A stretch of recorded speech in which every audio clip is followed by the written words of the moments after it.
Well, you hear the music and you know what time it is. It's time once again for your favorite pro wrestling podcast, none other than the connoisseurs of pro wrestling. And that's us, the connoisseurs of pro wrestling. You got me, Ed.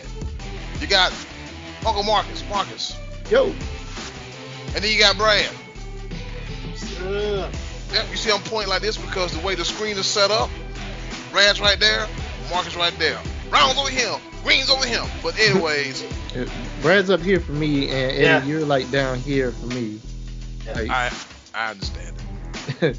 Yeah, we all mixed up. And then my screen is backwards, but I know it looks like it's the correct way for y'all. So my Homer Simpson t-shirt, it looks like it's like school, however you say old school in reverse.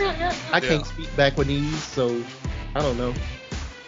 That Backwardese is a difficult language. Anyways, welcome to another action-packed episode, fun-filled episode, lots of laughs, if you will, to the Connoisseurs of Pro Wrestling podcast. The topic is pro wrestling, but sometimes we like to veer off, and it's funny, it's wildly entertaining. Shout out to everybody that's been checking us out on YouTube. Yes, and shout out to everybody that's been checking us on YouTube. I got a personal message a few days ago. They said, I was like, what you listening to? And they said, listen to your wrestling podcast. And I was like, eee. I was smiling, I was grinning. And it says, we have a nice rapport with us three. No one, the person said, no one's talking over everybody. It's just, we just sitting around having a conversation, just talking about wrestling. And I was like, yes. And then I told that person, rate, review, subscribe.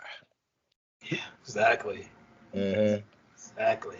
Now, I tell myself, even if you don't like wrestling, but you want to be entertained, because we'll have you laughing. The thing about the three of us, we'll have you laughing.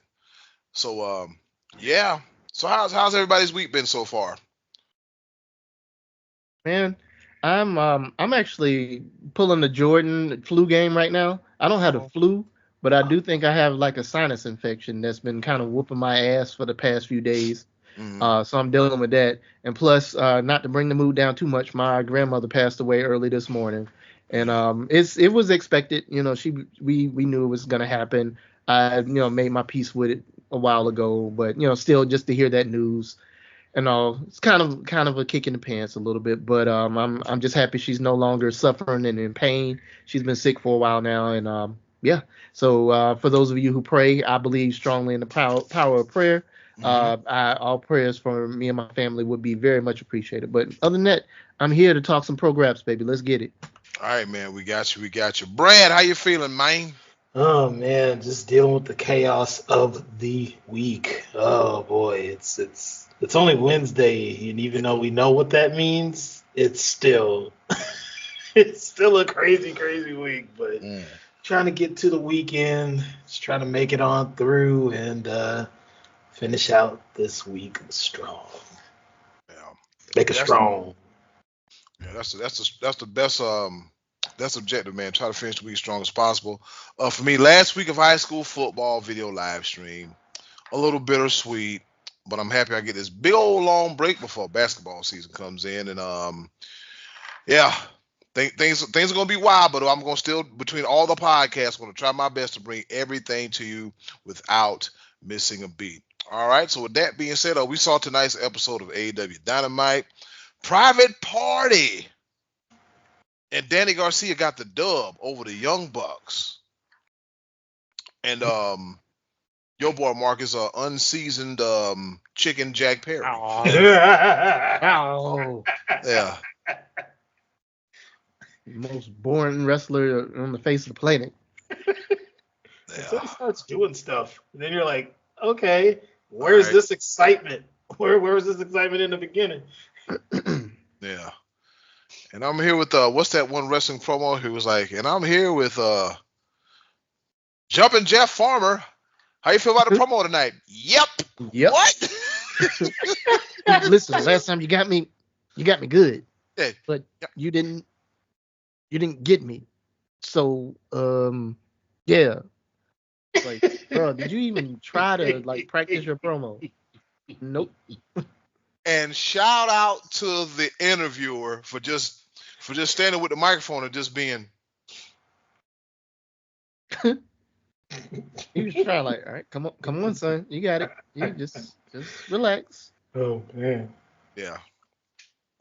But what was worse? Was that promo worse or the one? And I don't know if y'all have seen it. I know this is recent that I've seen it, but apparently like there was some other small promotion where this like dude in a mask, this big guy in a mask came up and was like, say, hey, so what are you gonna do? I'm gonna give him some of this and some of that and some of this. No, I have all not that, seen that. Some of that and some of this. I need to see it. I need to see that. Yo, I gotta find that because that shit had me dying.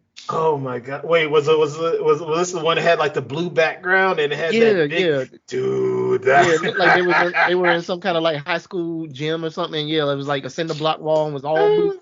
Terrible. Yeah, I'm gonna give him some of this and some of that, some of that, and some of this, and that's all he said. And then the interview like, oh, okay, all right, some of this and some of that.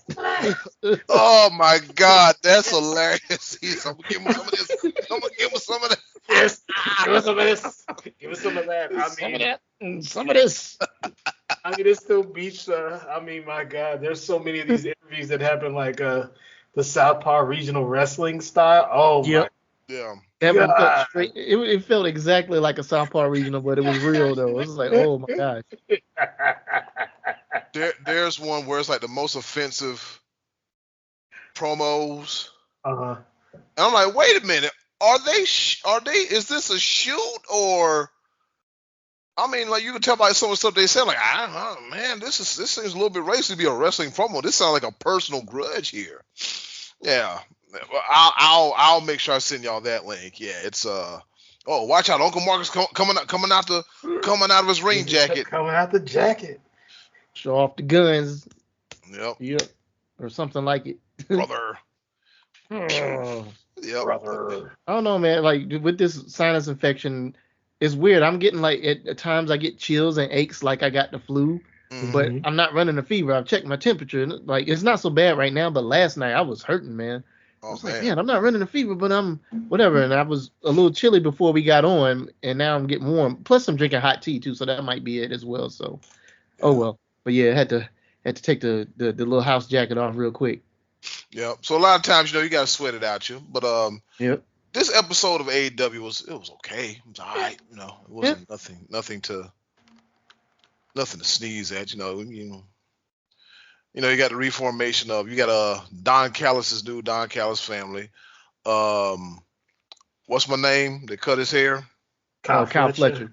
Fletcher. Promo took way too damn long just to lead up to him shaving his head. Yeah, it was. They're like, wrap it up. Yeah, wrap it up. Wrap that shit up. Yeah. Like I get it, but it's kind of like, all right, man, we only got 2 hours. And get to the point, say what you gotta say, and get it over with. Our girl Amanita, she ate another pin. But it was cool to see Camille Brickhouse in the ring in action. I'm pretty sure it's a treat for those who've never seen Camille in action before. There it is. That's her. She's the real deal. Yep. And as I mentioned before, in the main event, Private Party and Danny Garcia, they defeated the Young Bucks and unseasoned Jack Chicken Perry. And don't forget the ladder war. I know. Chris Jericho and Mark Briscoe. Now, let me tell you, that jacket that Jericho had, for a yellow jacket, that's a good looking jacket. Mm-hmm. Why didn't he have his trunks match that jacket? Because them was two different yellows. Two different yellows. I was like, wait a minute. What is happening there? Probably ran out of the fabric at the shop where we got it made. Hey, Mr. Jericho, hey, this is such and such down at your trunk shop. Just want to let you know that we ran out of material for your trunks after making your jacket, so we had to use what we have as one shade off. But hopefully, it's not a big problem. You can pick them up on Tuesday. And do you know what he said? What'd he say? You know what happens when you run out of material to make my gear with? You just made the list. Just put them on the list. Oh man. And then he says, "Thanks, guys." Yeah. Thanks, guys. Yeah. We get 9 gimmicks in one. I swear, man. When it comes to reinvention, man, it's Chris Jericho, man. He's that dude when it comes to reinventing. So yeah. Yep. So fellas, I don't know if I told you, but I'm going to Dynamite on next Wednesday. And I'll be Oh yeah. Fright Night Oh, Dynamite? Fight Night, yeah. Oh, hell yeah, that's gonna be It's fun. Swerve and Shelton and yeah. and Camille and Statlander and Mhm. Monet and a Mhm. couple other good matches. Yep. Oh, it's gonna be Statlander and Camille. Camille. Oh, Camille, never mind. Yeah, I jumped the gun. Says I'll probably say that for Full Gear or something. Yeah, but that I'm looking forward to seeing Swerve and Shelton Benjamin. He was he called now? Not the gold standard, but The standard of excellence or something like that. Yes, the standard. Yeah. You know what? I love how AEW is making Shelton Benjamin looking like a big damn deal because he is. Yes. Okay, because he is, and it's just I love how they're building him. I love how they're building the MVP angle. You know, trying to find a stable. I mean, he approached Ricochet tonight. Mm-hmm. Who did he approach? Who did he approach previously? Leo Rush. Rush. Did you approach Private Party? But that was Stokely mainly. And that was Stokely. That was Stokely. Of course, he approached Swerve. Yeah, approached How Swerve. we got this whole thing kind of popping. Yeah. And somebody else I want to say. I forget who. It's been all black talent. I think. Pretty much. Did he try to get Top Flight at some point? No. He's like, no, just one of those guys. Just Leo Rush. Yeah. Was the Top Flight on the backstage parking lot segment tonight? I don't. You know what? There was so many people in that thing because that Action Andretti that hair. That's Action Andretti right there. Can pick him out of any crowd. Patrick Mahomes' cousin. Yeah. The whole beige brigade. Yeah. The beige world order. Yeah. The Blackpool Combat Club. You gotta have Blackpool. Y'all remember that? When they came up with that picture, it was them and the Acclaim. Yes. Half Blackpool Combat Club. Oh my God. That is hilarious. So overall, man, AEW wasn't that bad of an episode, and I hope they bring it next week. It was meh on the scale of yes or meh. I give it a 7.5 out of 10. Just for the build up for next week's episode, which hopefully will be an amazing episode to end the month, leading into the build up for Full Gear. Because I know I was watching the Camille Queen Amanada match, and I was like, man, Queen Amanada is getting this some offense. She's getting some good offense. And then when she kicked out at 1, I was like, oh. Mm-hmm. And then girl kicked out at 1. I said, oh, these two finna get after it. And lo and behold, it ended up being a really good match. Mm-hmm. Yeah. Just to show overall, I'm just hoping Private Party gets this championship shot and they win it. Mm-hmm. They need to dethrone the Young Bucks because I'm over the Young Bucks being right. Yeah. They're so stale to me right now. Like I didn't really understand this whole EVP. Not that I didn't understand it. It's very easy to understand, but it's just like, okay, you're playing the evil authority figure, and you're not really doing a good job of it. And Okada, while he's hilarious, is like, maybe he should go back to being what we know Okada as. Like, yeah, you can only say bitch and do the little zoom middle finger as many times, you know. Yeah. Like, let's see. People are still cheering him though. That's the thing. Yeah, people still cheer him. It's hard to get him. I guess it'll probably be easy to get him back as a good guy, but it's just so it's kind of one of those things. Him being that close with the Bucks, he's just having fun with this right now. So. All right. Yeah. Right now, at this point in his career, Okada is having fun, and he'd be like, "Happy birthday, beach." It is just, oh my God. I will say one thing about tonight's show that I thought was a bit much, not a bit much, a lot much, because it happens between Dynamite and Collision maybe, and even sometimes on Rampage, but it's kind of to be expected there. These squash matches that make absolutely no sense. It's like you got several good matches of like that are likely to be competitive. Then you just got one random squash match in there, or two random squash matches as tonight. It's like, what purpose did that really serve? None. Other than just to get people on your screen before they have a match on Collision where they're probably going to lose to whoever they're facing anyway. And that's just one of those TK booking issues that, I have an issue with. It's just like, come on, man, do something better here. Like, what was the point of this? Yeah. I remember somebody put up a post on Facebook and that was like, man, AEW is such a trash product.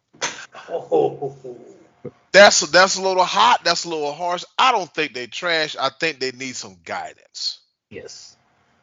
Yeah. They. I mean, you got Jerry Lynn back there. You got Christopher Daniels back there.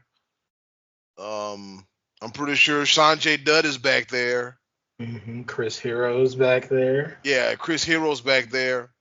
So you got people back there to, okay, well, you been seeing what's been going on, and so now, okay, what can you do to right the ship per se, or what can you do to keep people engaged? Because I mean, it's just, you have to think, like, a good majority of the pro wrestling audience has spent the last 10 years knowing the WWE side of things.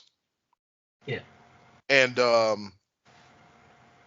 getting them to see something different, it's just like pulling damn teeth. It's either you get it or you ain't. Yeah. And especially with the squash matches, as y'all mentioned, like the House of Black one. Those dudes are just absolute monsters. Yeah. Just beat everybody. And like get us in the ring with the smoke and mask, and we'll beat everybody. And we'll beat everybody. But that leading up to what the whole Adam Cole thing, for him in the Undisputed Kingdom, for him to get to MJF, he's got to beat Buddy Matthews, which I'm kind of looking forward to that match, just to see their styles and see how it works. I'm looking forward to that. That's going to be a good one. I'm looking forward to the match, but like the lead up to the match is kind of janky. Just random. MJF's a hoe anyway, so he's always gonna do some stuff like that, and he's doing the same thing he did to Jericho a while back. It was like 3 or 4 matches before Jericho could face him or something like that. He did that to Cody as well. Yeah. Okay. So this is his MO, to like put people in the way just so they can be beat up enough so he can, like, they either slim for the pickings or whatever, however they say it. But speaking of that segment, easy pickings. Yeah, easy pickings. Thank you. But speaking of that segment, Natalya, can we find her, please, somewhere? Yeah, because she broke something. The masseuse, she broke something. She broke that table. She broke MJF's back. I don't know. She broke something. The funny thing about it is, somebody decided it was a good time to call me and catch up tonight. And the whole time I'm like, yep. Yeah, I'm doing pretty good. I can't complain. And as soon as Honey Baby Sweetie Darling got up on the TV, I put the phone on mute and put the phone down. Baby. Ow. Oh, baby. Yeah, I'm just like, MJ, if I ain't mad at you and they get your shirt rubbed off in this big old empty room, it's just a massage chair and her putting an elbow in your back. I mean, but we need that IG player. We need that IG. And slide into our next segment, the news and notes. You hear the music playing, and I'm gonna turn it off. That's foresight into post-production, if you will. All right, so you know how we do it. We find 3, 4, maybe 5 top stories, all depending on what's going on here in the world of professional wrestling. And we talk about it right here on the Connoisseurs of Pro Wrestling podcast. So the biggest story happened a few days ago when Samantha Irvin, just hours before Monday Night Raw, announced that, hey, she was leaving the company. And in her place would be Lillian Garcia. Samantha Irvin, she on her Instagram and Twitter, it says, WWE Universe, My time has come to an end as your Monday Night Raw ring announcer. I love you all tremendously, and this does not mark the end of my art. I have a lifetime to share. Thank you to every WWE fan who accepted me. And then she went on to thank other people and talk about opportunities and all that. To say that most of us are surprised, I get it. Because I said, okay, with Rico gone, it's only going to be a matter of time. But I didn't know it was going to be a matter of time, like now.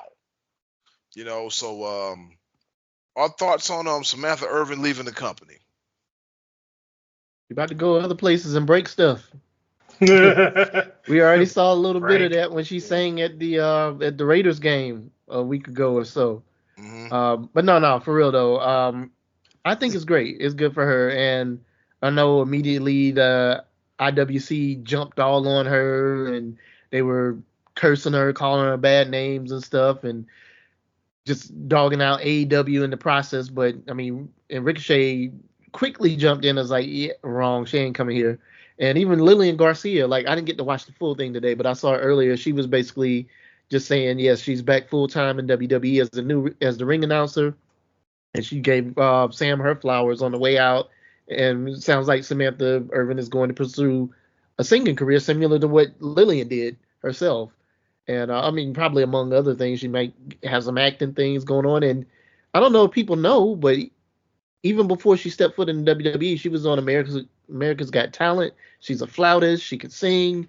She's got many talents and stuff. And it's not to just kind of put her in a wrestling box, I think is kind of unfair. And it just kind of goes to show like some people who are just so small minded and they only want her to fit in this WWE box. It's like, no, let the girl spread her wings. This got her to where she is. She's done a great job, and I get it. Now it's time to move on, and I'm looking forward to seeing her breaking things and whatever else she comes to do. She can stay breaking things as far as I'm concerned. Brad, what say you? I'm kind of glad she spread her wings because I know she was looking to do some music stuff out there at Vegas, which I look forward to seeing what she produces out there because she can sing. She can play the flute very well. I mean, we saw that at Wale Mania where she did that cover over Razor Ramon's theme. Mm-hmm. And then she sang over it too, and everybody's like, Yeah. ah! Everybody's kind of like losing their minds. And, just to see her talent, to see her branch out outside of ring announcing, glad that she's able to get out of there, get out of the machine, go do some other things, have some fun out there, and even make a bigger name for herself. So very, very, very glad to see her depart from that place. Yeah, because sometimes at the end of the day, man, you got to do what you got to do. I remember when I saw her, I saw that clip of her with the flute doing a Razor Ramon cover. I said to myself, I'm like, man, you know what? WWE, you got about a good 3 to 5 years. For real. You got a good 3 to 5 years with this woman on your roster as a talent. Because I'm telling, like, she gonna start here, but she ain't gonna finish here. That's what I said. She gonna start here, but she gonna finish here. She originally got recommended by Mark Henry to try out. She wanted to be a wrestler. That didn't work, so they had her as a ring announcer. That man has an eye for talent. Yeah, boy, he does. He know how to find them. It's just yeah, I mean, we just Mark has been Mark been around a little bit and seen some things, so you know how that goes. We all know exactly how that goes. I'm on MGF's Instagram. Probably can't see it, but there. I can see a little bit. I can see the world famous Natalia right there. Yeah. Yeah, dude. Mark Henry does have that eye for talent, and Sam was trained by Alicia, so trained to be a ring announcer, and she found her gift, and the only thing that I'll miss seeing clips of is her giving dap to CM Punk. That's the only thing. and her Chelsea Green announcement. And Chelsea Green. And Ludwig Kaiser, too. Kaiser. Kaiser. Gunta. In the way she says Gunta. It's just the way she does it. She adds an element to the character, like Chelsea Green. Oh, look at her, and I guess she started doing it, and she was like, "I'm gonna keep doing this." It's fitting of the character. Ludwig Kaiser is fitting of the character. Gunther is fitting of the character. I mean, 'cause some people claim. I'm gonna put this down right now. People claim. Get ready for an Uncle Eddie session. I ain't got no hat or nothing, and I'm fresh out of my liquor. I'm gonna tell you this. When it comes to people like Sam Irvin, they do what they love, and they love what they do. Now, a lot of y'all are out there used to seeing boring-ass ring announcers with barely any personality. They're real vanilla, if I'm going to say that. If I'm going to say it, so I'm going to say it. They're real vanilla, real plain, real light bread, black coffee, just that's what you get. But at least Samantha Irvin had the ability to add a little bit of flavor to it, if you will. A little extra oomph, a little extra salt. By going the extra mile and calling them, saying Ludwig Kaiser, Chelsea Green, and going to the way she says it. And then everybody's like, oh, man, look at her. She's crying at WrestleMania. I'm like, look, her crying at WrestleMania is fitting because an original, here's your winner, and new, to me would seem real basic. But when she got emotional, like you have to look at it like this. There's no telling how many conversations off record that Cody and Samantha Irvin have had. For her to, cry and all that, I just feel that her announcing him winning, it's a deeper connection than what we see on TV. So that's why you get the emotion. That's why you get the tears. That's why you get the voice cracking up. That's why you get the ugly face boo-hoo crying.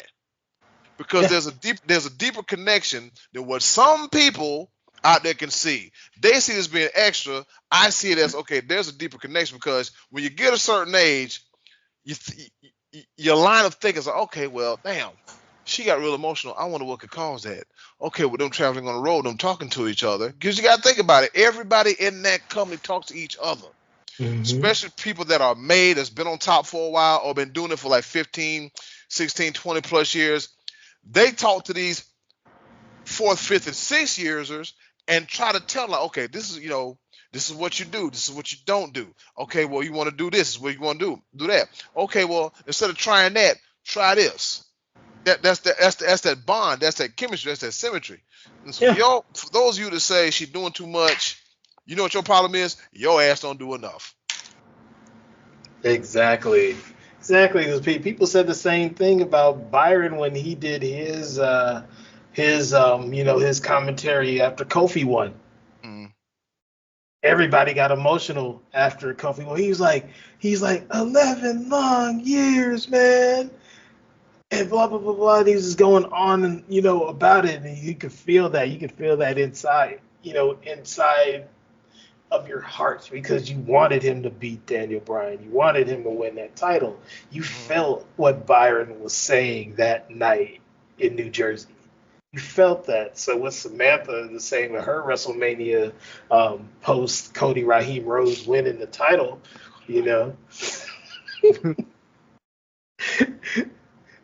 felt that emotion. You felt that emotion because the melanin was truly in their souls that night. Melanin in the soul. Something. Cody Rose. Hilarious. Oh my God. The internet, they always doing stuff, man. They're always doing wild stuff. All right, moving on to our next story of the night. According to wrestling headlines, everybody's favorite guy, you say his name and he appears, Joe Hendry. Clap. Says the chances of Eminem coming to TNA Bound for Glory are now higher. All right. So from what I'm gathering, Bound for Glory is emanating out of Detroit this upcoming weekend, right? I just saw a clip of Joe Hendry and the Hardy Boys at Little Caesars Arena. I don't know if it was I think it was a Pistons game, it wasn't a Red Wings game. All right, so according to wrestling headlines, the chances of Eminem appearing at TNA Bound for Glory 2024 this weekend are now higher than when the topic first came up. And that's straight from the horse's mouth, Joe Hendry. Now, Joe Hendry spoke with Stephen Muehlhausen of the Takedown of Sports Illustrated for an in-depth interview promoting the show in Saturday in Eminem's hometown of Detroit, Michigan, and gave an update on the hip-hop icon possibly accepting his invite to appear. Now, Hendry said, I'm going to choose my words extremely carefully here, all right? Oh, I got to be careful with how I word this, man.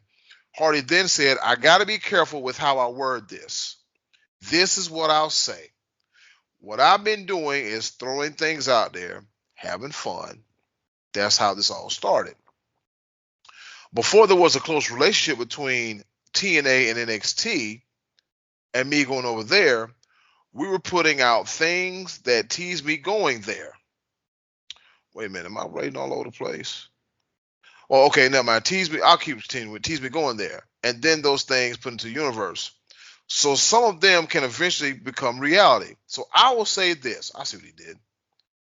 I don't know who's going to show up at Bound for Glory, but I will tell you this. The chances of Eminem showing up, I would say, are higher now than when I first mentioned it. Let's just say that. Okay. So we might see Marshall Mathers, Slim Shady in the Motor City backyard in his home. But why though? That's my only question. Like, cool, but why? Publicity, man. Anything to get TNA's name on a trend, on a upward trajectory. Anything. Yep. Plus, they're in Detroit. I mean, he's kind of bouncing around everywhere this week anyway. So. Yeah. But what if he doesn't show up? Wouldn't be the first time. You gotta no sell it, brother. Exactly. You gotta no sell it. Yeah. I mean, I do see it. Like, he released his new album earlier this year, which was actually a decent album, and I'm sure that would be good for him. Plus, like you mentioned, publicity for TNA, and I'm sure that will get them to trending in this trend crazy world, social media world we live in now. Mm-hmm. More than likely they'll probably get him. It sounds like it's involving what Joe Hendry and the Hardys. And I did see something the other day where apparently Joe Hendry and Jeff Hardy have a concert together. Oh wow! Oh yeah, that's fun. Yeah, it'd be fun and interesting. Let me just say this about Jeff Hardy's music. It is very different, in my opinion. And that's all I'll say about that. But so I don't know. The crossover between them two, plus I see y'all stifling laughter. I'm trying not to, man. I love Jeff Hardy, man. Hey man, we can be honest. You can love Jeff Hardy, but his music ain't it. It's a little different. It's definitely different. It is not on. Actually, only one of his songs is on my playlist. Only one, and it's not for me entirely, but it's doable in doses. Peroxygen? What? You know what they call Peroxygen? I think that's one of the band names he's got. Yeah. Peroxygen. Oh, whoa. It's Jeff Hardy, Marcus. Peroxygen. Come on, man. Marcus is Jeff Hardy. He's an artist, sir. I will give him that. As a fellow creative type artist. Yeah. I know sometimes we can be quite out there, and that brother is out there when it comes to his music and some of his wrestling stuff, like the Willow mask that he used to. That was wild too. Man, either way, back to the whole Eminem thing. I don't see him showing up to their show, but it would be cool to see him actually show up at Bound for Glory in some capacity. I know, TNA has been really big on having celebrities getting involved. Mm-hmm. It's probably arguably be the biggest celebrity they would ever have be involved in their stuff at that point. So To y'all's point, yeah, the publicity. I haven't even been drinking White Claw tonight. The White publicity Claw. was nice. Publicity, I get it. Yeah. Publicity, yeah. I'm stumbling over my words. Yeah. and also thinking, That'll. and then also think about it. They'll be able to pull off something that the Stanford Entertainment Company was not able to for that one WrestleMania where they were trying to get Eminem, Fabulous, and some other people. They could be the ones who got Eminem to show up on their show. Hey, I'm just saying. Don't be surprised. Anything is possible, or anything can happen in the world of professional wrestling. Not just one company, but a world of professional wrestling. Yes. And we'll talk about that in a little bit too. Speed of things happening. All right. Another story. We got Adam Cole, baby, reveals shocking surgery details after his ankle disintegrated. Oh my God! At AEW Grand Slam. This is from Inside the Ropes, an article written by Alex Hunt. Look, when you read stuff and take pictures, give people their credit. All right, give them their credit. That's the least you can do. All right. So Adam Cole has given additional insight to his ankle injury, and he now has someone else's bone inside of his foot. At 2023 Grand Slam, Cole was dealt with a devastating blow after he fell off the entrance ramp while running to the ring to support MJF. With many concern for Cole's health on the night, the former ROH Tag Team Champion delivered an even more crushing update shortly after that his ankle was shattered, requiring major surgery. Cole was effectively gone from the ring for over a year, apart from a couple one-off appearances to advance the MJF storylines and tie loose ends. While speaking with Rick Ucchino of Sports Illustrated for a new interview, Cole gave further details about how severe the injury was and added that he required a cadaver bone. All right. He said, the first piece of news that I heard was your ankle is way worse than we anticipated. You have to get another surgery in 7 days. So not only did I get double the amount of screws in my ankle, but also I had to get someone else's bone put into my ankle because the bone piece within my ankle just completely disintegrated. Damn. He really broke something. Yeah, like you broke something for real. Like, damn, brother. Like, yeah, there ain't no. Yeah, yeah. I mean, when that happened though, like I remember when it happened and watched him jump. Like it didn't even look like it was in it. It just looked like he just jumped down and wow. I don't know. Maybe his bones were just already just kind of almost there, and it just took one good. Yeah. I mean, the ankles are some of the.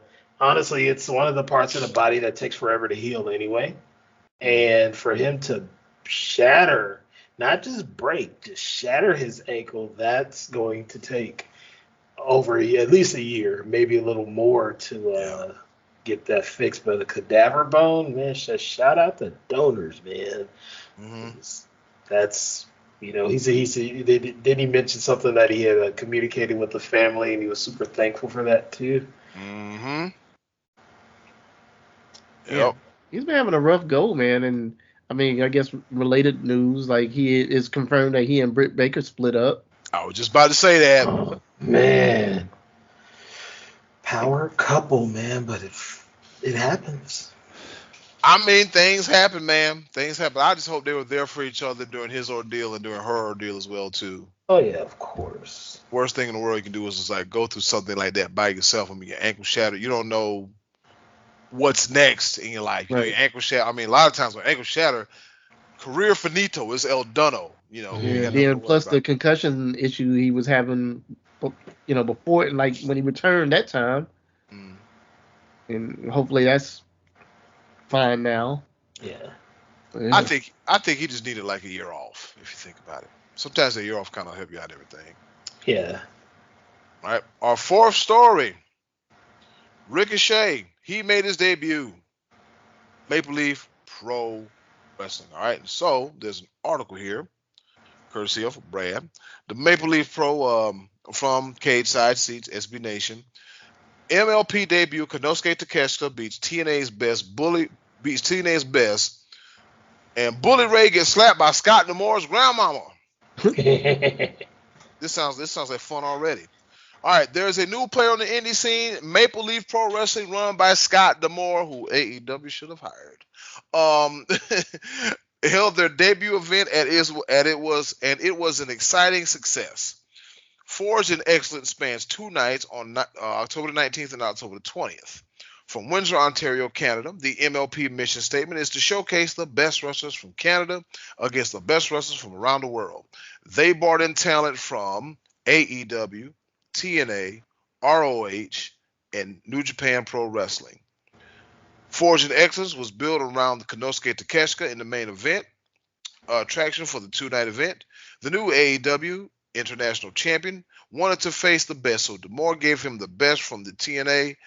The Alpha tangled with X Division Champion Speedball Mike Bailey on Saturday night. And then he rumbled with 2-time TNA World Champion Josh Alexander on Sunday night. They said both matches were fantastic. First up on night 1 was Mike Bailey. The AEW International Championship was not on the line, but Speedball can earn a future shot if he was victorious here. Takeshita and Bailey wrestled for roughly 25 minutes, and it was spectacular from start to finish. And it has a scene about double knee drop. So, first of all, this production on Maple Leaf Wrestling is good. It looks good. It looks just like TNA. Honestly, it looks like TNA, but it's got a little something extra. It's sharper, yeah. Yeah, it's got a little something extra. But you're about to mention the moves that Mike Bailey did on Takeshita. Yeah. Dude, he did an Ultima, his finisher. It hit the back of Takeshita's head. The Ultima weapon. Yeah. He did that on the back of Takeshita's head. I was like, oh. I was like, surely he is done. Ouch. Yeah. And he did a shooting star leg drop. I have never seen that before in my life. I love Mike Bailey. Mike Bailey be balling up there. A shooting star leg drop. Yes. Didn't Too Cold Scorpio do one of those? Or, no, that was I want to say he does do something like that, right? The shooting star, no, he just does like it's almost like a Harlem Hangover leg drop kind of deal. He was doing, but this was a shooting star leg drop. I had never seen that before. I mean, I've seen the shooting star DDT, which is still crazy to me. That, like, the concept of that still, I can't fathom it, but yet it's happened. But that shooting star leg drop he did, whew, I thought that was over then too. Yeah. Good stuff. Yep. All right, so the drama didn't stop there. Towards the end of the match and everything happened, and then, Takeshita won. He said Don Callis flapped his gums, putting Takeshita on the pedestal as international champion, and then Ricochet made a surprise appearance, and that sent Takeshita reeling, and that was the news of the weekend. All right, also, Bully Ray slapped by Scott D'Amore's mama. Bully Ray was up to his old antics, and he paid the price at the hand of Mama D'Amore's hand, of his elderly mother. Bully had action for a tables match against Raj Deshi, a.k.a. Jinder Mahal, on night 1. Bully talked a lot of trash to the Maharaja. He was confident that there was no way that he would put him through a table, but Bully was wrong. Bully was wrong, but he won the match anyway. Bully was a blowhard due to no DQ rules. He blatantly kicked Deshi in the crotch. Bully also shoved the referee on his ass. Little did Bully anticipate the payback that was on the menu. Deshi gained control. Then he ordered the referee to hit the "What's up?" diving headbutt to Bully's groin. Bully screamed in pain. About his balls. This is written on the whole article itself. Screamed in pain about his balls. Ain't that something, right? So to make a long story short, let's see. QT Marshall, a guy who should never be on anybody's TV, he came out there. It was a whole lot going on. It was a whole lot. You know how I felt about QT Marshall. Get this dude off the TV. What is he doing?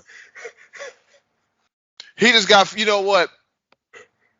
I'm gonna catch some people saying, but it's a joke. Why QT Marshall look like the guy that just realized, oh shoot, I got a match. Let me go ahead and bowl this last strike and then go do my fun job. Yeah, QT Marshall. Yeah, QT Marshall bowl. He bowls on Tuesdays. Yeah, he bowls on Tuesdays. He does kind of look like the dad that like wrestles on the weekend. Like, yeah, I work sales during the week, but on the weekend I moonlight as a wrestler, and yeah, this is my thing. Stay in shape, kind of. It's like, yeah, I don't know. He's never been it for me, ever. Same. Never But been. apparently he's good at what he does behind the scenes. So I'm just like, Let him roll with it, I guess. let him roll with it. Let him have a couple matches or two. Yep. Just to keep him happy. All right, everybody, that about does it for our news and notes section. Coming right up, right now, is the main event. Ring the bell. Ding, ding, ding. There it is, right there. So earlier, we had an idea or a topic what we were going to talk about for the main event. But we, a lot of times we get on here and sometimes we talk 30 minutes before we go on air. And I said, hold on, wait a minute. We got to save some of this for the damn podcast. I forgot what the original one was. But we started talking about family members and watching certain moments of wrestling. So with that being said, fellas, we're each going to share a moment of about what our family members thought what the hell we were watching while we were watching professional wrestling. It's funny as hell. Who wants to go first? I'll go first. Oh, Brad, yes, please go first. I'll go first. Okay, so we originally were going to talk about our favorite eras between WCW and WWF/E, but we'll save that for next week. That's next week. So, given that we only had 2 TVs in the house growing up, right, one upstairs, one downstairs, and I would watch wrestling downstairs on Saturday nights whenever Wrestling Challenge would come on, or on Saturday afternoons when Superstars would come on. And anytime I'd watch, my grandma comes in right when the Ultimate Warrior is like ranting about something, and she come in, arms behind her back, just kind of mapping out the scene, and she's like, "What the hell are these crazy folks talking about? Don't talk about that man over here with these white nipples and that face paint." White nipples. I was like, not white nipples, because of course, when those of the fair skin tan, other parts of them don't tan. He did have white nipples. White nipples. She's like, what the hell are all these crazy folks yelling for? And it was just always, every time somebody's doing a promo, like a yelling promo or something wild would show up, my grandma would just walk in the living room and just see what was happening. She would do her critiques each time, especially when it came to the Ultimate Warrior. She's like, what the hell is he talking about? Talking about taking out a plane? What? What is he talking about? And who's Hulk Hogan? It's like, oh, you're saying Hulk Hogan, but he's trying to say it dramatically. She's like, Hulk Hogan. I'm like, she's like, This is why your grades aren't good right now. Even though she said you had bad grades because of Ultimate Warrior promos. Dang.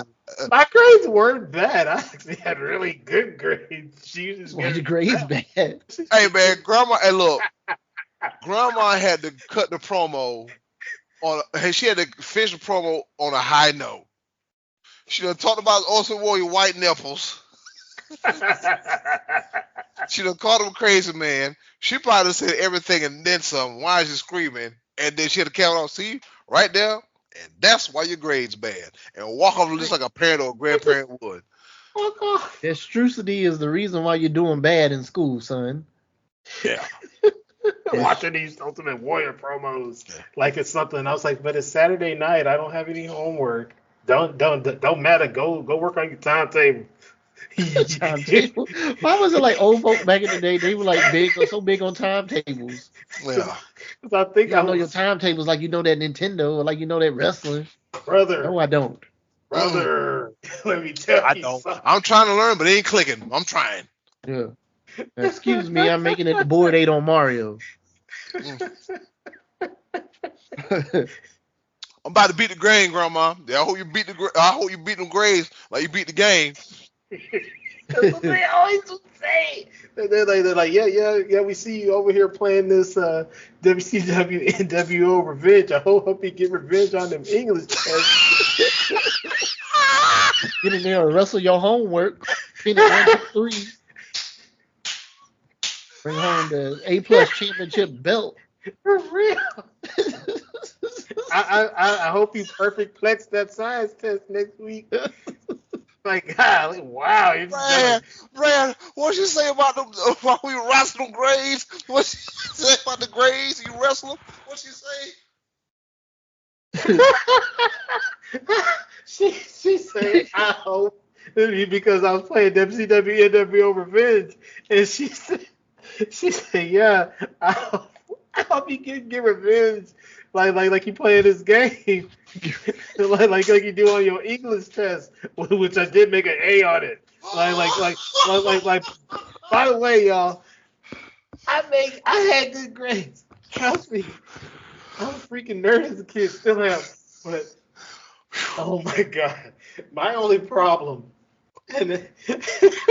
Ooh, boy. I can't say it. Long division was my problem in 4th grade. And of course, I think that was like some of the peak WWE, the WWF stuff at that time. And God, 1991, I had so many, man, she talked so much noise about wrestling. Talking about, yeah, you better perfect plex on that long division. I'm like, wow. How am I going to suplex this long division? Tell me it's not physically possible. Granny, don't. Oh, God. Granny, don't. Not the Chappelle. Granny, don't.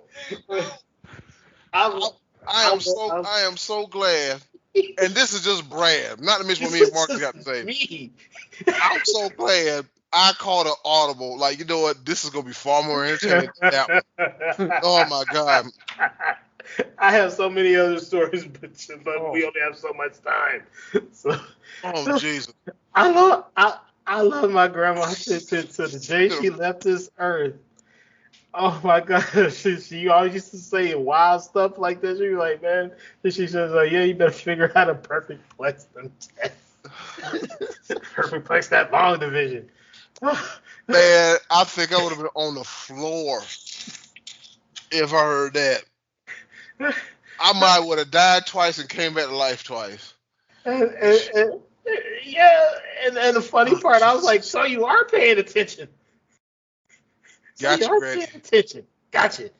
While watching that Kurt Hennig, no, he is not. He is not a light-skinned black man with curly hair. She thought he was not. She thought he was Creole.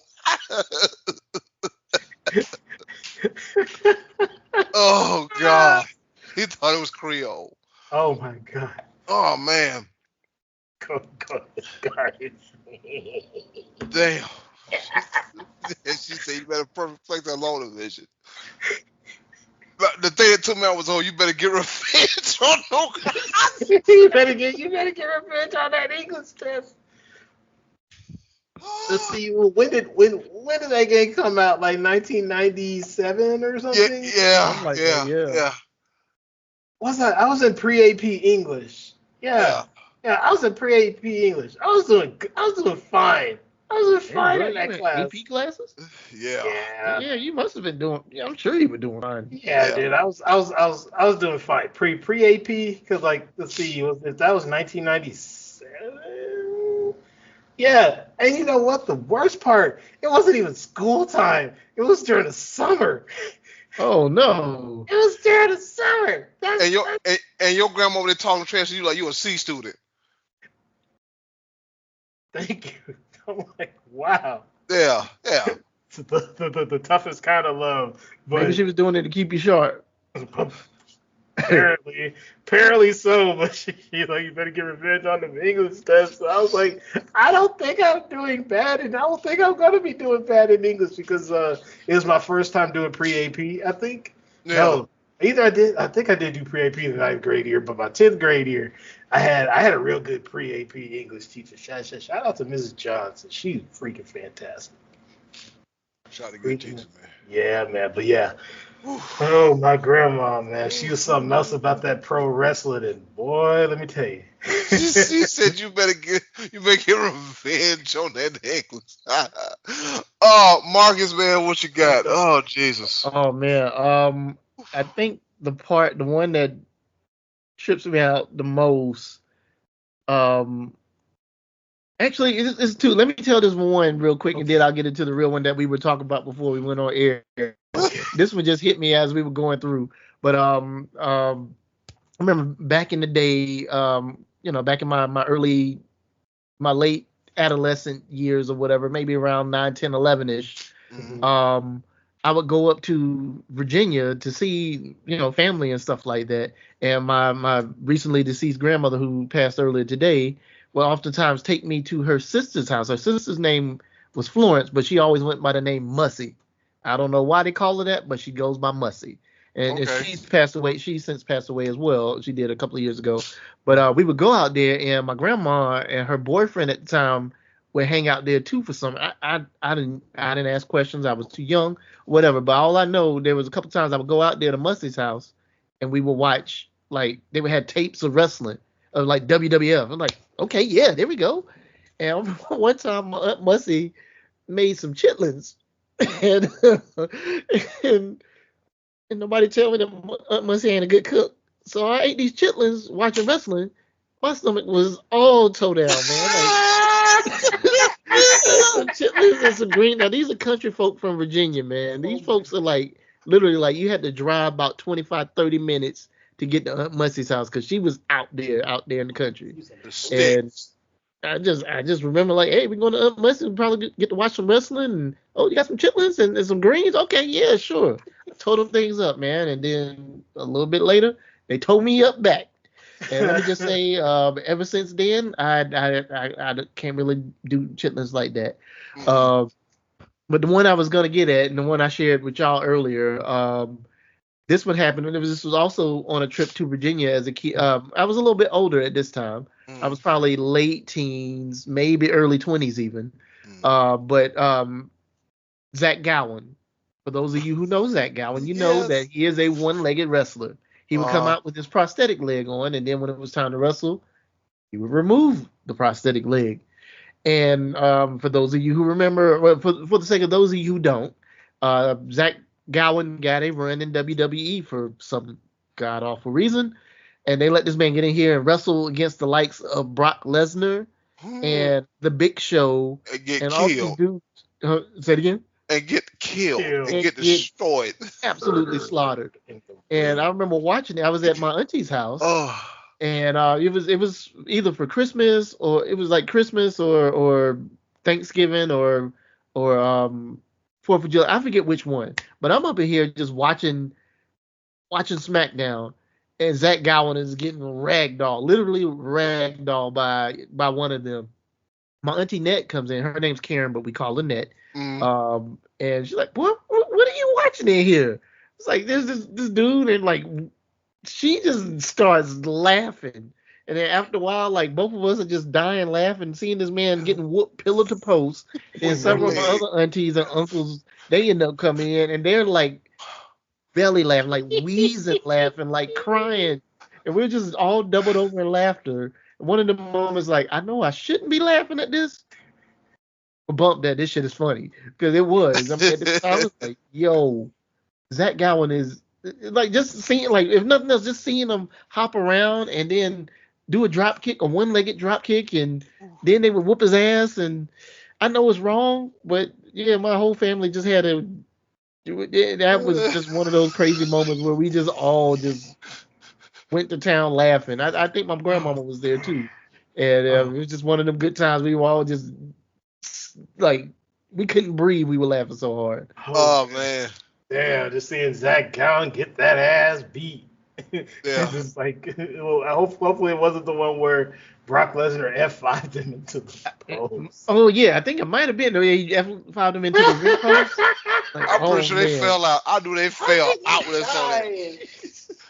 Big Joe got one leg. What is he doing? And it was one of the moments too, like just when you think you over it, like it just starts up again, and just Yeah. like just the whole room is just full of laughter. I know it's wrong to be laughing at a one-legged man like that, but Hey, man. That guy. I mean, it was Vince McMahon's like strange thing for people getting beat up like that. Yeah. You got to think about it. Zack Ryder got pushed off a stage. oh yeah. In I'm a pretty, wheelchair. I'm pretty sure your aunts and uncles and them would have had a field day with that.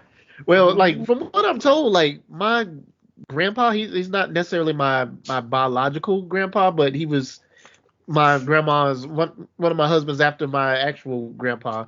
Yeah. He used to take my mom and all her brothers and sisters to wrestling in Danville, Virginia. And like even now watching some of the old school territory stuff, I would see like the name we're coming to Danville, Virginia. I'm like, oh hey, they're going to Danville. And Yep. even then, like my grandpa, I'm telling you about, like, yeah, Mark, I know you like wrestling. You ever see the Boogie Woogie Man? I'm like, oh no. At the time, I wasn't aware of the Boogie Woogie Man. I'm like, oh, Yeah. him. But turns out it's Jimmy Valiant and Yeah. Ric Flair. He would come into town. I would take all your uncles and your aunties and your mama and them. We'd go down to the Coliseum. We would watch them and. Yeah, my mom was just, yeah, we would go watch wrestling matches all the time and stuff like that. But of course, beyond that, they didn't really follow. Well, my uncle Jerome followed it. He and I would oftentimes watch a lot.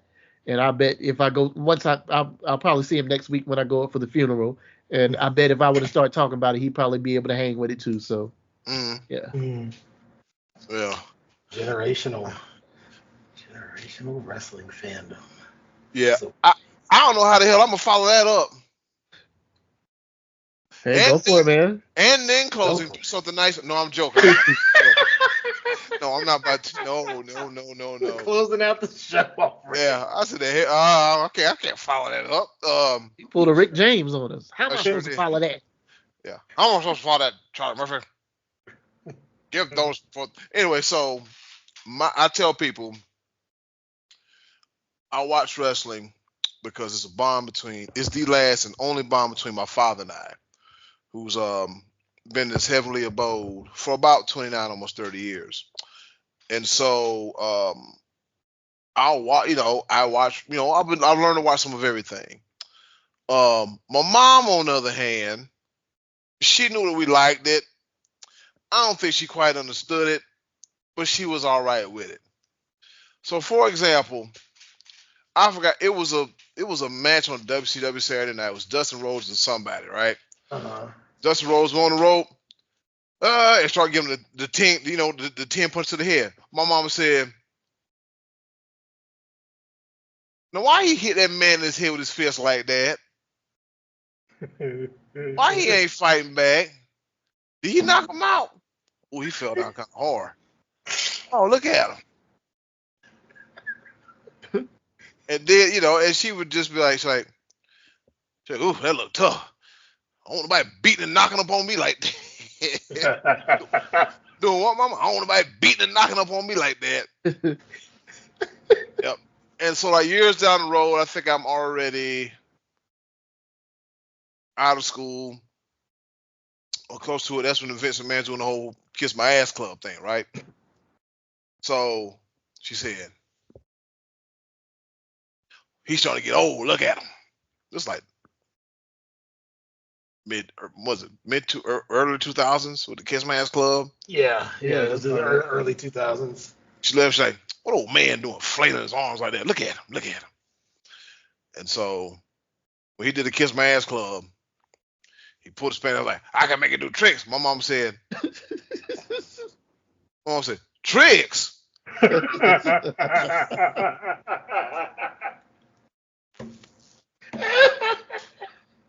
Make it do tricks. He was saying that with Vince McMahon said with his ass, "I can make it do tricks," and I was like, the signs were there long ago, and we just didn't. The power, the cable wouldn't connect. The cable would not. The cable would not connect. The power, it wouldn't. Oh my! Everything was freaking there. Now we think about it. Oh my gosh! So my mom left. She said, "What he doing? He got his bucket hanging out." And he got them old what them black drawers, them old black, what they call them, bikini drawers.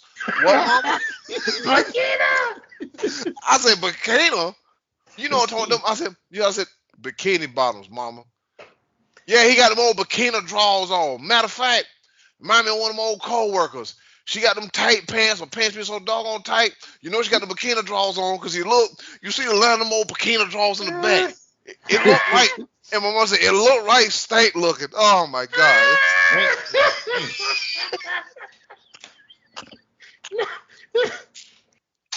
No. Oh, Mom, what kind of drawers? Them old bikini drawers on. Bikini drawers. Yeah. Sound like a girl's name. Yeah. Bikini Johnson. Yeah. Bikini Johnson. Oh, you named after them drawers, ain't you? Now you. Bikini. Oh my God. Oh, my mama used to crack me up about this coworker. She said, yeah. She in there walking around, pants looking dirty and tight, and the brown. My mom said, she bent over, you see the line of them old bikini drawers. Oh my God. I get it from my mom and my dad. I ain't gonna lie to you. I get it from the both of them. I cannot deny. She was something else. And then my dad, God rest his soul. My daddy must have thought he was down there in Atlanta, Georgia at Center Stage Theater back in the 70s, right?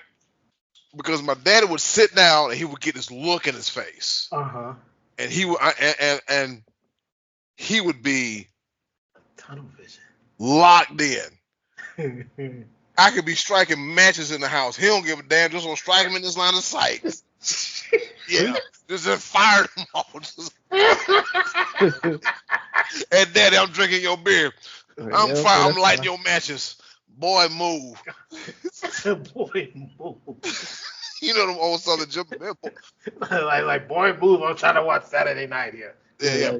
Bad news Brown zone. Sit down. Yeah. Bad news Brown. Bad news Brown and them on. Get your ass out the way. And them. It was never wrestling. Yeah, it was somebody in them. Oh God.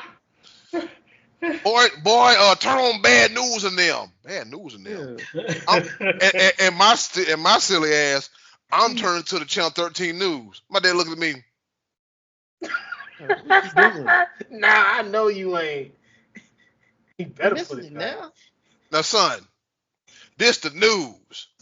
Bad News Brown and them. Are you talking about wrestling? Yeah, the action. Okay, Daddy, cool. I got to say something other than Bad News of them.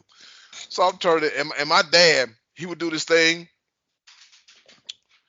How our house was, you walk in the door, you got like a single seater here, the TV kind of caddy corner here, the couch against the wall.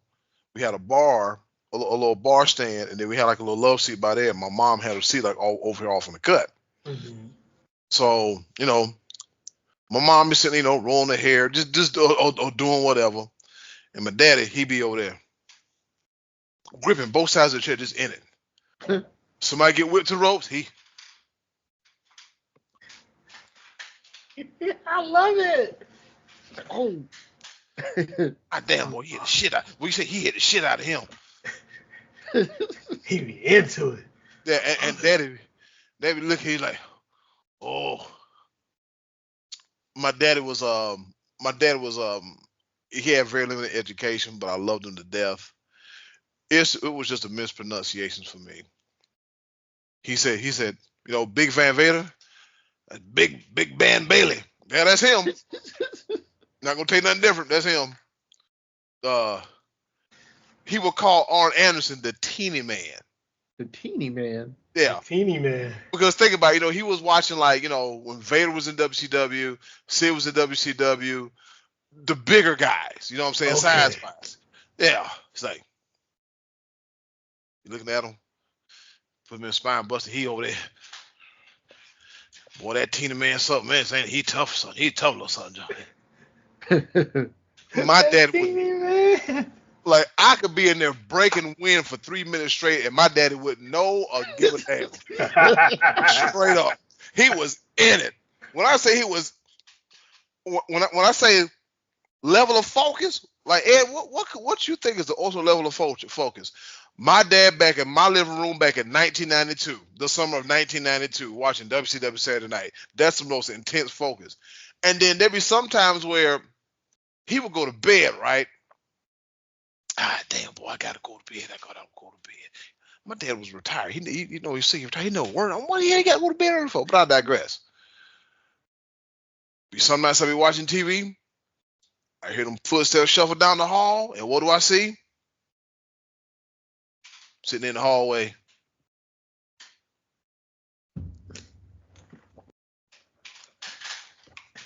Oh, I'm sorry, boy. I'm supposed to be in bed. My daddy was.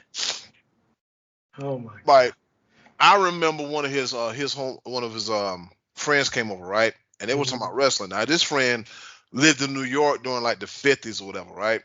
And they was like, yeah, man, we used to see Skull Murphy, the Real Nature Boy, not that fool there, but the Real Nature Boy. I was like, oh, you talking about Buddy Rogers? Yeah, like that era of wrestling. And then when he said Skull Murphy, I'm like, yeah, that's some old New York stuff. That sounds like some old New York. Yeah. Skull Murphy.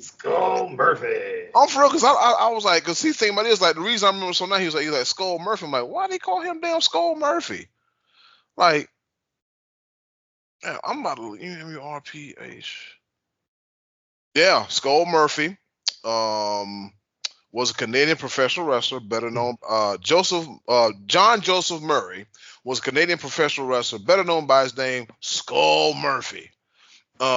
He began his wrestling career in Canada and later worked with Jim Crockett Promotions and Georgia Championship Wrestling in the United States. And in the 60s, he teamed with Brute Bernard in the Worldwide Wrestling Federation and won championships in several professional wrestling promotions. In his later career, he primarily worked in Australia. Ooh. And Skull Murphy died when he was only 39. What? Wow. Cause of death, suicide. Damn. But yeah, man, my daddy buddy, he was like, yeah, man, he was all about some Skull Murphy, man. If you look at him, he's the prototypical old wrestler, just like the tough guy, old school. You know how he hit that. You know how they hit that thing there.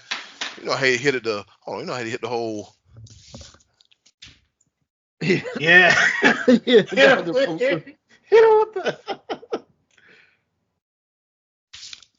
This is if you like this one here. If you use the Iron Claw,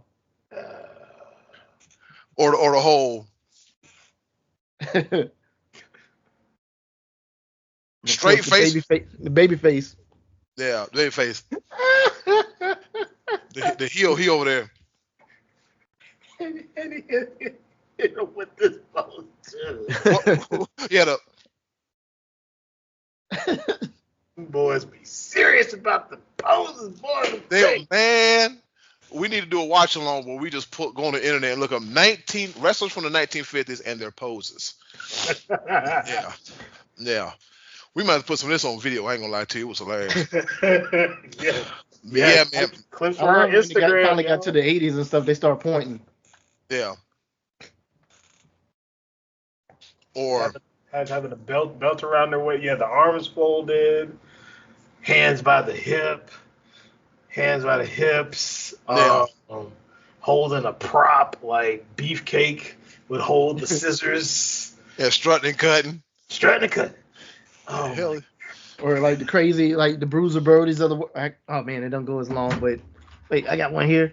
Like they got a chain or something. Yeah, biting in the chain, or they're like biting the barbed wire or something. Or oh god, it's somebody just like randomly have a steel chair, just be like, I'm gonna hit you with the chair. Or garbage can or something. Or my favorite was the Moon Dogs. Oh, they be in there with the. Yeah. First of all, phones in the mouth. First of all, where did you find this giraffe legs bone at? Yeah. Yeah. Oh, like, Oh, like one of them rawhide bones from the pet store or For the something. best man, them things was big. Them things was huge. These dudes was walking around with frazzled jeans, ain't shaved in 6 years, probably ain't washed in 5, with a whole big bone in your hand. You look like you would do something to somebody. Oh God! Them Wait, calling you a moon dog? Hey, sounds appropriate to me. You got a big man. well, Rex. the Moondogs before they were the Bushwhackers, right? Or is that a different team? No, they were the sheep herders. The sheep herders. Yeah. Okay. Yeah. Yeah. Oh God, man! Yeah. Even those guys just do some crazy stuff too. Yeah. Moondogs. Yeah, the Moondogs were they were mainly in like the Carolina, Georgia territories and stuff. Okay. I think they may have went to WWF a long time ago. Yeah, I think they had a quick little cup of coffee there. Yeah. Okay. Yeah. Spot and Rex, the Moondog. Spot and Rex. Yeah, Spot and Rex, a Moondog. Marcus, were they in USWA a lot? I don't recall them being there. There's a good chance they might have been after watching that USWA that we did a couple of weeks ago and just seeing how long it was. Like I'm starting to wonder if what I used to see on every day, if it's just, and it probably was, it was just like 1 hour edited out of a longer show, because there was like a lot of people that was in that video that's like, and granted this is 30 something years ago also, so maybe my memory is just not clicking. But yeah, like a lot of people that we saw on that episode, like I don't remember them. Oh, I remember them. But yeah, I don't ever recall the Moondogs being in USWA. Not the time I was watching, at least. I don't know. They might have been in Continental or so. They might have been somewhere. But yeah, it was funny because I'm sitting there watching the video. I was like, oh, that's a Billy Joe Travis. That's Maniac Mike Davis. Who that? Oh, that's Gorgeous Gary Young. There's another thing. Why the ugly dudes gonna call themselves beautiful, adorable, and gorgeous? Yes. There's that meme of Ted Cruz going around. It's like wrestlers used to look like this back in the day, calling themselves Heartthrob Ricky Jones or something like that. Heartthrob Ricky Jones. Heart coming to the ring. Heartthrob Ricky Jones. Yeah, he's like all fat and he's got like weird hair, and it's like, he doesn't look like no heartthrob. Man, look, back in it might have been cool back in the 80s, but this version of the heart, I don't know how I feel about that. Like, oh my God, so many things with family and wrestling. Oh my God. Yeah. My cousins were the ones that got me into it. Mm. And one of my cousins, he was married into the family. He's the one who got me into it, Wrestling. So he and my other cousins, we were like talking about it, like me and my other cousins were talking about it a few years ago, and I was like, see, this is all your fault. This is why I still watch this stuff. It is all you, and you. It's all your fault. Spending all my hard-earned money on WrestleMania. Yeah. And then your grandma say, yeah, you better get revenge on those. Get revenge on that English Revenge, perfect flex that long division. Oh my God. Perfect flex that long division. Well, I will never ever forget. I won't forget most of the crazy stuff she used to tell me. That man, anytime, what was it? She used to call Monday Nitro the totally wrong name. She used to call, I forget what she used to call it. She used to call Monday Nitro just the wrong thing. And I think, oh God, I think it was in 7th grade. Harlem Heat was on TV. This was before they were Harlem Heat, when they were in them shackles. Kane and Cole. The Kane and Cole experience. Yeah. No, it was when it was Kane and Cole when Colonel Robert Parker. Oh God. Yeah. Her and my granddad saw the WCW Saturday Night episode that I was watching TBS at 5:05 Central, 6:05 Eastern. Yeah. And they saw it. They look at me, and I'll save certain words for podcasting purposes, but they're like, Oh, what's he doing watching these in chains? I say, I don't know what's happening here, but wrestling. They always caught you in like the worst situations. Sounds Oh like. God, even the worst one. I And think and want you to explain it, but go ahead, Brad. The worst one. I'll say the worst, the truly worst one. This is two of them, and it was in that same era. The Sable Jackie thing. Oh wow! When they were in the ring, to strip down, Yes. and King was in the ring with him. I couldn't get to the remote fast enough. God, dog. Oh boy. I was like, and you know, and everybody see Miss Jackie, and then they're like, "Ooh, who's that little thing?" I was like, "That's Miss Jackie," and I'm like fiercely trying to turn back to CNN or something. Heavy. And then Sable, I say. He got out and he left the room. He took I off. left. I just left at that point. I accepted my fate. I accepted my fate at that point. Oh God. And finally, the remote finally worked after like 18 presses of the button, and it changed the channel. And I was like, "Well, I didn't know that was gonna happen." And they're like, "Well, I don't think you should be watching that WWF for a little bit. You should watch those other guys, the WCW, WCCW, WCW." I was like, "Yes, WCW." Yeah. They're like, "Yeah, I think you should be watching more of that because all that happened on screen. That isn't suitable for a young growing boy." But yes, it is. Yeah, I need to see it. I got to see it. I got to have it. Some growing. I don't know. That's all that Shannon Sharp. That's the best he'd say. Like, some growing. Yeah. Man, oh God, it was the worst moments that they could catch anytime, any diva related things, except like the only diva thing I didn't get in trouble with was Layla. Like Layla when she won the diva contest. That was the only thing I didn't get in trouble for watching. That's the only thing I didn't get in trouble for watching. Anything else? Major Guns got me grounded for a week. Major Guns. Oh no. Major Guns. Major Guns got me grounded for a week. Talene Buck. Yeah. You got me grounded, man. I need that 1 weekend of my life back. Oh man, I got in so much trouble, and I wasn't even in the room. And then all I heard is, "Who is this Major Guns in this little tank top, little white girl?" I was like, "Oh God." She ain't little, mama. Yeah. Ain't nothing little about that. I was like, you call her Major Guns for a reason. Yeah. I was like, I don't know. WCW's weird right now. And I just walked out the room. That's all you can do is get the hell out there and walk out the room. Oh man. Well, fellas, that's been a wonderful trip down memory lane.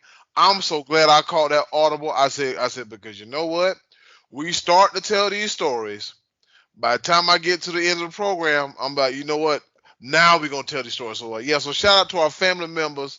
For those of you that introduced us to professional wrestling, yes. And those of you that made snide, entertaining comments that will last a lifetime.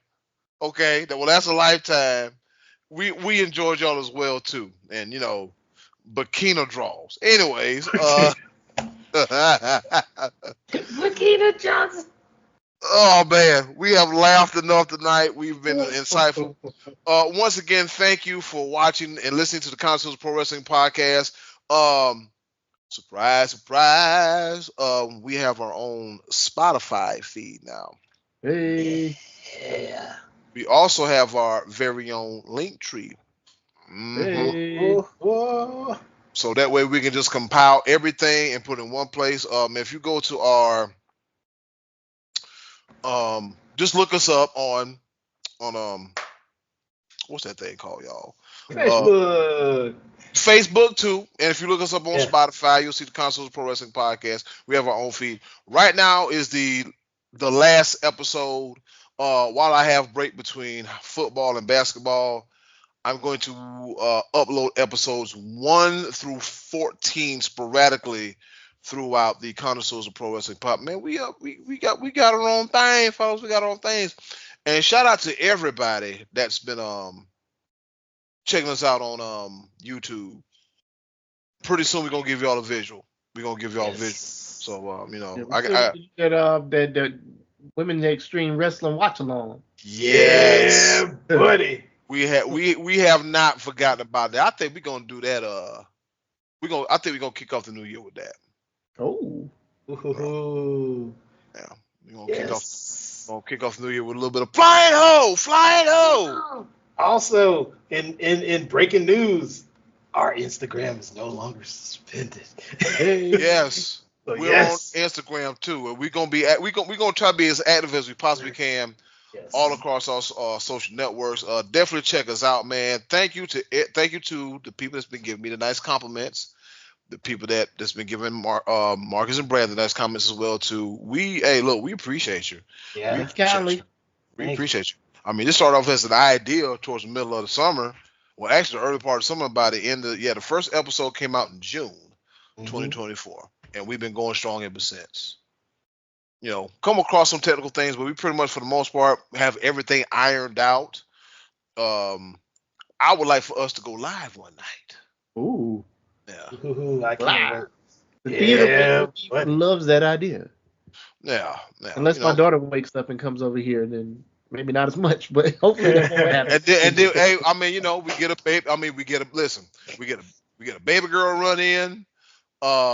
We record the Sports Bros podcast. I thought we have a big sister run in by B Live's sister. What else? Blackjack. Blackjack run in. So with this being a wrestling podcast, it's expected. Run in. Hey, I mean that's the beauty of going live.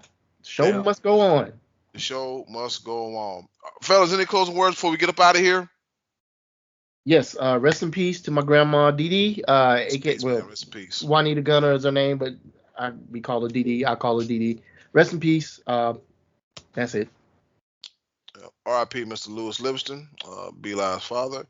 Marcus, what was that thing the little black girl wrestling? I saw it. Yeah, there was a commercial tonight. Invincible Fight Girl. Starts at midnight on November the 2nd. Invincible on Tsunami.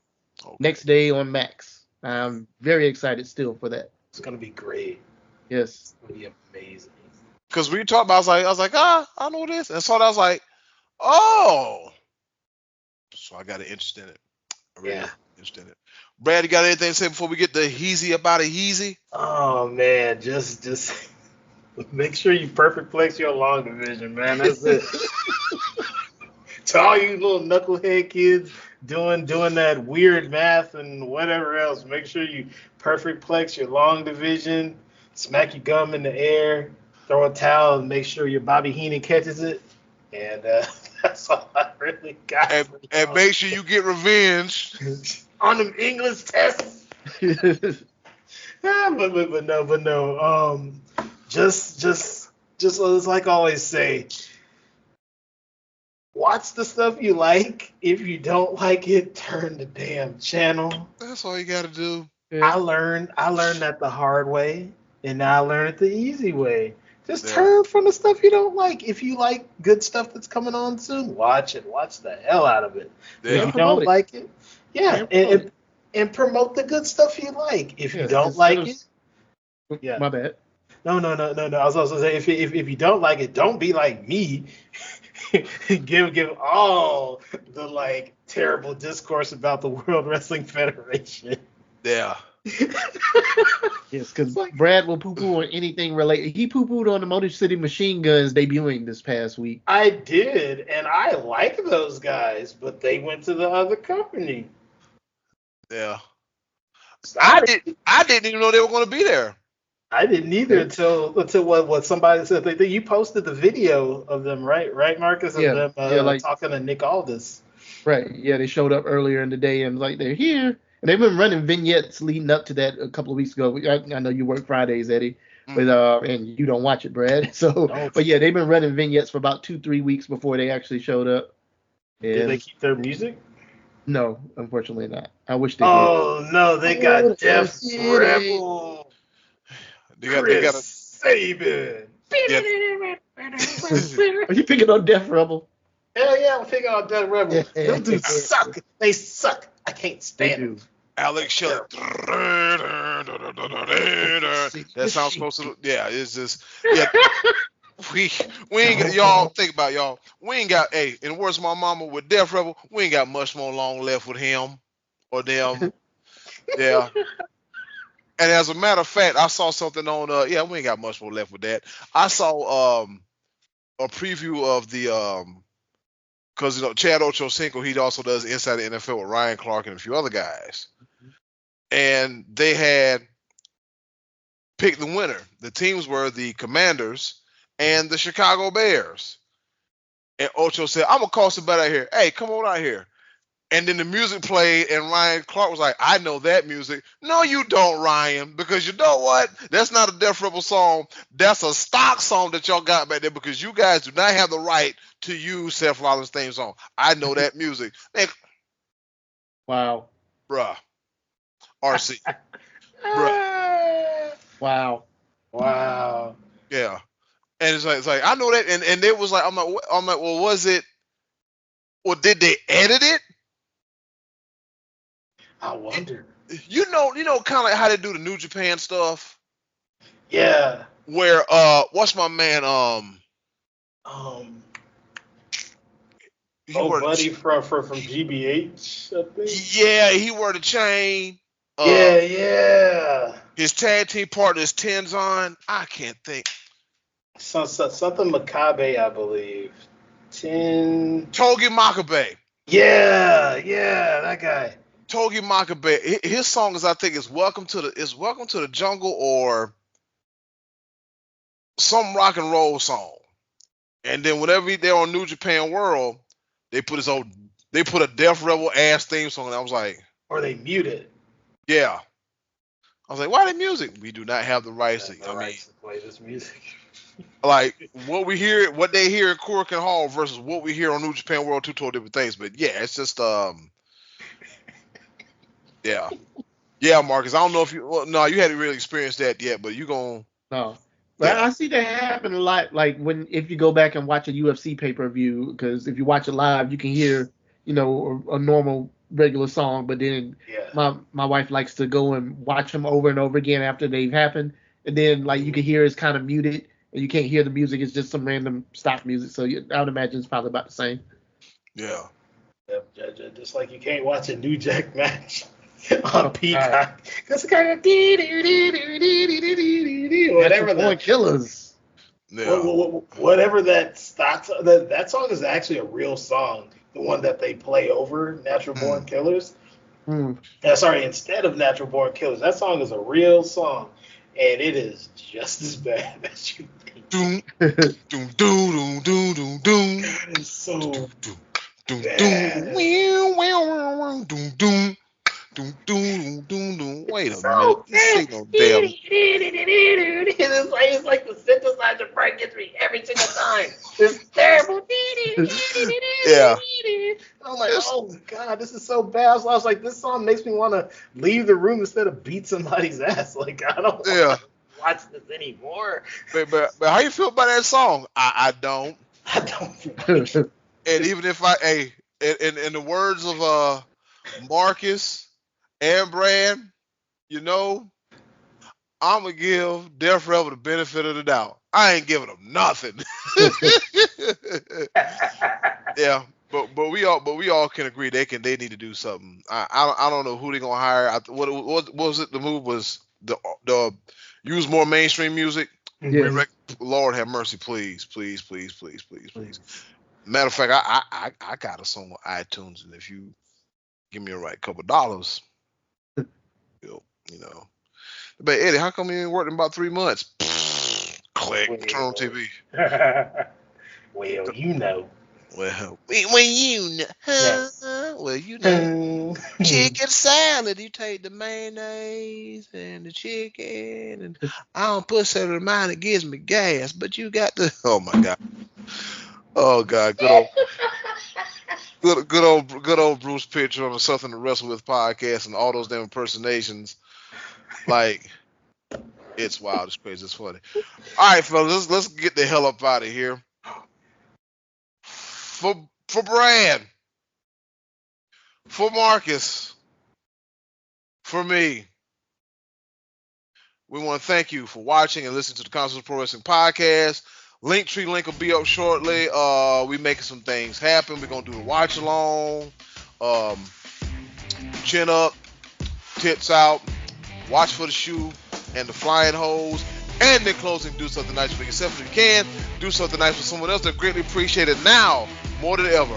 Be a blessing, not a burden, and you better perfect plex that long division, young man. This has been another episode of the Connoisseurs of Pro Wrestling Podcast. See, it looks like the damn Just logo. like I love it. That's my mom wants you It to do is. that right there to them great, to that long division. She said you better perfect plex.